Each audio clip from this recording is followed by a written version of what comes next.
Okay, Tuesday, 17th of June, 2025. So, Adrian's daily vlog, sharing smart stuff men should know. The only thing better than Bitcoin is what Bitcoin? Alexandre Laizet. Now, this is very interesting because a lot of people talk about how much Bitcoin do they need to retire on, to survive, to live, to be rich, to be wealthy, to whatever. The principle generally is the more, the merrier.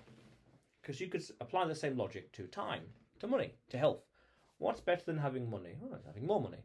What's better than having free time? Oh, more free time. So it puts you on this endless reel, or this wheel really, of more Bitcoin. And if you look at the historical price of Bitcoin, and you understand you have conviction of Bitcoin, and you get the principles of Bitcoin, the first principles, that's a winning strategy. You look at the price chart, and which way does it go? Up and down, and up and over there, I believe, somewhere like that. So really, then, there's no limit by that logic. There's no limit to how much Bitcoin you would want to have, ought to have, should have, need to have. You name it. The only question is really, I don't know where to get Bitcoin from. I don't know where to get it from. I've got no idea. But that's what I've heard. The only thing better than Bitcoin is more Bitcoin. Now, we can go one step further to say, when will it be too late for Bitcoin? When will it be too late for retail? When will it be too late in general? I've heard that when the price of BTC goes to something like $250K,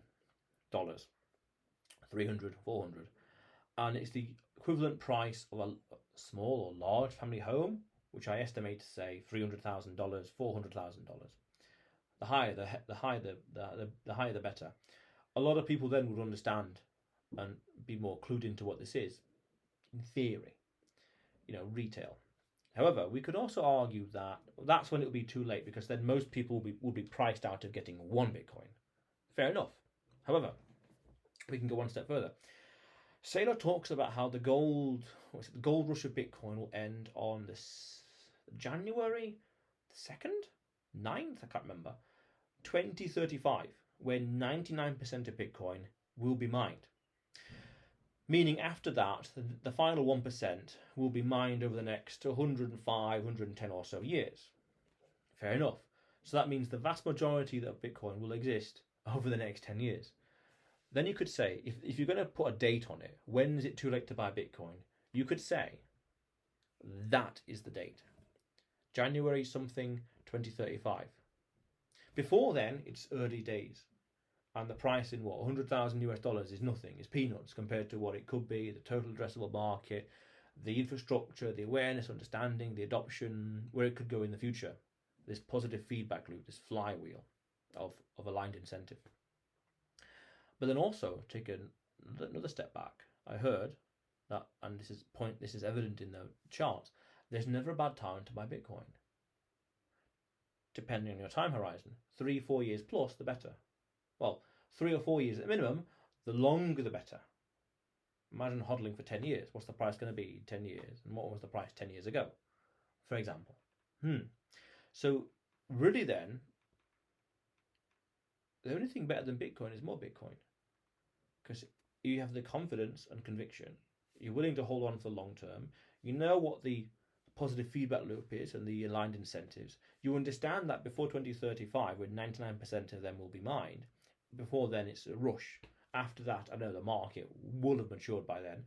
And you understand that once the price reaches a level where the vast majority of people, retail investors, can't afford even one, then whoa, you're entering a world where a whole coiner is rarer, scarce than a Bitcoin. More scarce than a billionaire. Meaning there'll be fewer people in the world with more than one Bitcoin than there are billionaires in the world. Whoa, talk about scarcity, talk about exclusivity, talk about elitism, in a sense of how many people there are. Whoa, that's interesting. Very, very interesting. That will mean a lot of things for society, wealth inequality, things like that, envy, jealousy. That's interesting, but that's a whole other conversation. But yes, the more you understand Bitcoin, the more you realize that the only thing better than Bitcoin is more Bitcoin. It's true what Saylor said. When you follow that logic, it's true what Saylor said, where he with the most Bitcoin wins. Wow. And there's an interesting principle that a mentor of mine talked about a few years ago. I can't remember now. He said that at the end of each month, have more Bitcoin than the start. Fair enough. And then you look at the price chart, you realize that was a winning strategy. Yeah. In terms of capital appreciation and even infrastructure, because now there are better and easier ways to use that to access the liquidity of Bitcoin without selling it. It's going to get easier and easier. And the more Bitcoin you have in the future, the more liquidity you'll be able to access at more favorable rates without selling it. So that way, when you think about it, you can only really win by having Bitcoin to start, getting off zero. And as a principle, the more you have, the better. Again, the conviction, the infrastructure, the aligned incentives. You look at the world, as in the industry, developments, headline news. Wow. The only thing better than Bitcoin is more Bitcoin. Very true. Very, very true. Yeah. But otherwise, Adrian's daily vlog, sharing smart stuff men should know. Subscribe for more, and you will see me tomorrow.